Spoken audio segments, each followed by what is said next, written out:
రాష్ట్ర ప్రభుత్వం విద్యా వైద్యంపై ప్రత్యేక శ్రద్ధ వహిస్తుందని ప్రభుత్వ పాద శ్రీనివాస్ పేర్కొన్నారు. వేములవాడ పట్టణం మహాలక్ష్మి వీధిలోని కేజీవీబీలో ఆర్బీఎస్కే ఆధ్వర్యంలో మంగళవారం విద్యార్థులకు కళ్లద్దాలు పంపిణీ కార్యక్రమం నిర్వహించారు. ఈ కార్యక్రమానికి ప్రభుత్వ పాద శ్రీనివాస్ ముఖ్య అతిథిగా హాజరై విద్యార్థులకు కళ్లద్దాలు పంపిణీ చేశారు. ఈ సందర్భంగా వారు మాట్లాడుతూ రాష్ట్ర ప్రభుత్వం ఇంటిగ్రేటెడ్ పాఠశాలలకు నిధులు మంజూరు చేసిందని గుర్తు చేశారు. విద్యా వైద్యంపై రాష్ట్ర ప్రభుత్వం కట్టుబడి ఉందని తెలిపారు. ఈ కార్యక్రమంలో జిల్లా విద్యా వైద్యాధికారి రజిత, పాఠశాల ఉపాధ్యాయులు, విద్యార్థులు పాల్గొన్నారు.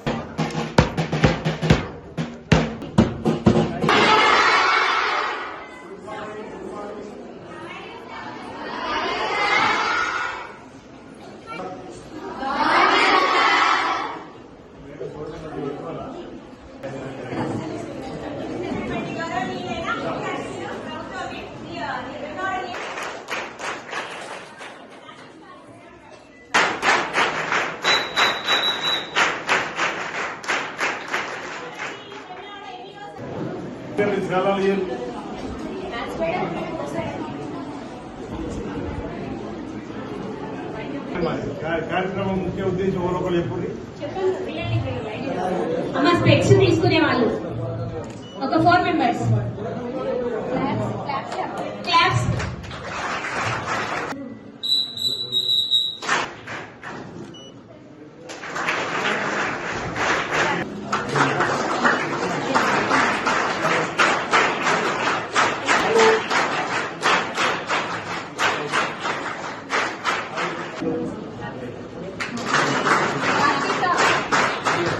అందరికీ గుడ్ మార్నింగ్.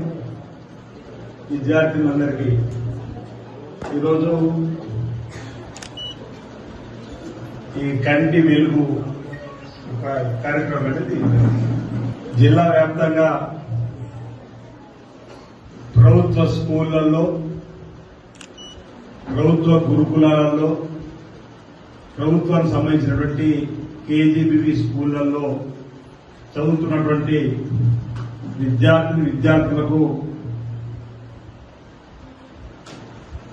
వైద్య పరీక్షలు, ఆరోగ్యపరంగా ఉన్నటువంటి సమస్యలు ఏమైనా ఉంటే వాటికి ప్రభుత్వ పక్షాన అండగా నిలబడాలని చెప్పని, అంటే ప్రభుత్వ స్కూల్లో చదువుతూ ఆరోగ్యపరంగా ఇబ్బందులు ఎదుర్కొంటే ఇంట్లో తల్లిదండ్రులు ఏ విధంగా తమ బిడ్డలను చూసుకుంటారు, అదేవిధంగా ప్రభుత్వం కూడా ప్రభుత్వ స్కూళ్లలో చదువుతున్నటువంటి పిల్లలకి ఇబ్బందులు ఉంటే ఆ ఇబ్బందిని అధిగమించడానికి చేసేటువంటి కార్యక్రమంలో భాగంగా రాష్ట్ర వైద్య ఆరోగ్య శాఖ ఆధ్వర్యంలో మరి వివిధ పరీక్షలు జరుపుతున్న క్రమంలో మాజీ రాష్ట్రపతి అబ్దుల్ కలాం అనేవారు, కళలు కనండి, ఆ కళను సాకారం చేసుకోండి.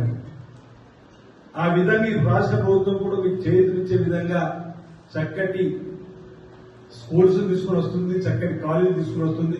మన ప్రాంతంలోని అడ్వాన్స్ టెక్నాలజీ సెంటర్ 42 కోట్లతో రుద్రేకులో కూడా వచ్చింది. ప్రభుత్వ జూనియర్ కాలేజీలు అనేకం రావడం జరిగింది.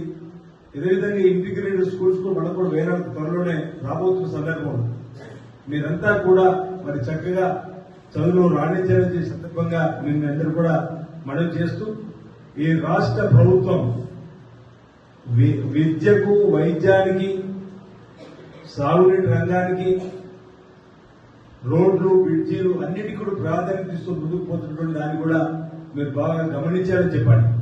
గత 10 సంవత్సరాల్లో వెనుకబాటు గురైనటువంటి విద్యను ఈరోజు మరింత పేదలకు అందుబాటులో తీసుకుని రావడానికి విద్యా విధానంలో మార్పులు తీసుకొచ్చే క్రమంలో ఓ స్కిల్ యూనివర్సిటీని తీసుకొని వచ్చినాం, ఓ స్పోర్ట్స్ యూనివర్సిటీని తీసుకుని వచ్చినాం. యంగ్ అంటే యువతకు స్కిల్లో ఉన్నతమైన స్థానం తీసుకుపోయే క్రమంలో అనేక కార్యక్రమాలు అమలు చేస్తూ